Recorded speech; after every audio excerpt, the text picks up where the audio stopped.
और स्टैटिन्स के बारे में पिछले कुछ अरसे में ये तशवीश पाई जाती थी कि ज़्यादा स्टैटिन के यूज़ के साथ क्योंकि कोलेस्ट्रॉल बहुत कम हो जाता है, तो आपने ब्लीडिंग का ज़िक्र किया, लेकिन कुछ लोगों को ये डर भी होता है कि डिमेंशिया का रिस्क भी बहुत बढ़ जाता है। तो is there any evidence to support कि स्टैटिन के यूज़ के साथ कुछ और साइड इफ़ेक्ट्स भी हैं बिसाइड्स जो मसल एक्स और पेन्स और इस तरह के जो टाइमली इसमें मैं शॉर्ट टर्म आपको साइड इफ़ेक्ट्स हैं? इसमें मैं एक जोक भी सुनाना चाहूँगा कि मेरा एक यंग पेशेंट आया हुँ। 40s में, तो वो कहता कि यार इस तरह उसकी काफ़ी बुरी हालत, काफ़ी सारे स्टेंट्स डले हुए थे।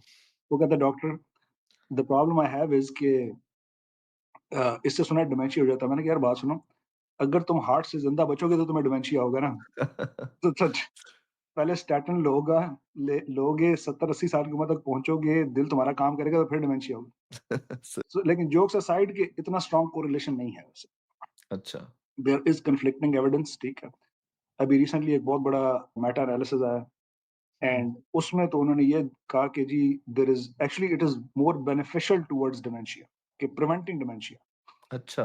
और इसमें अल्ज़ाइमर्स और वास्कुलर दोनों की बात हो रही है। लेकिन अगेन कोई कन्फ्लिक्टिंग एविडेंस है। कुछ स्टडीज़ ने प्रूव किया है, कुछ ने नहीं किया। तो therefore what I would suggest is कि if you need a statin, take it. हुँ। डोंट अगर वरी स्टैटिन अबाउट नहीं ले हाँ, डोंट वरी अबाउट इट। हुँ। अगर स्टैटिन नहीं लेना, तो मैंने दूसरी आपको अल्टरनेटिव्स पहले ही बता दिए। इट्स ओके, मतलब कई दफ़ा होता है बंदा वो इतनी सारी इन्फॉर्मेशन आ जाती है कि बंदा कहता है यार क्या करूँ? ऊपर से डॉक्टर गूगल, मतलब you can Google anything and हुँ। तो इसलिए अगर तो इंडिकेशन है स्टैटिन लेने की तो टेक इट। सही। ये डिमेंशिया जो है, ये मेमोरी लॉस, इसका मतलब there is a lot of different data. जो मैंने आपको मोस्ट रिसेंट बताया उसमें ये है कि इसके कोई इसकी मतलब ये बात बेबुनियाद सी साबित की है उन्होंने। वो कहते हैं यार actually based upon our literature it is more beneficial. Ongoing debate है। लेकिन जिसको स्टेंट्स, बायपास, दिल की तकलीफ है, वो it's case by case. They really should work on their LDL. If they don't want to do statins, I get it.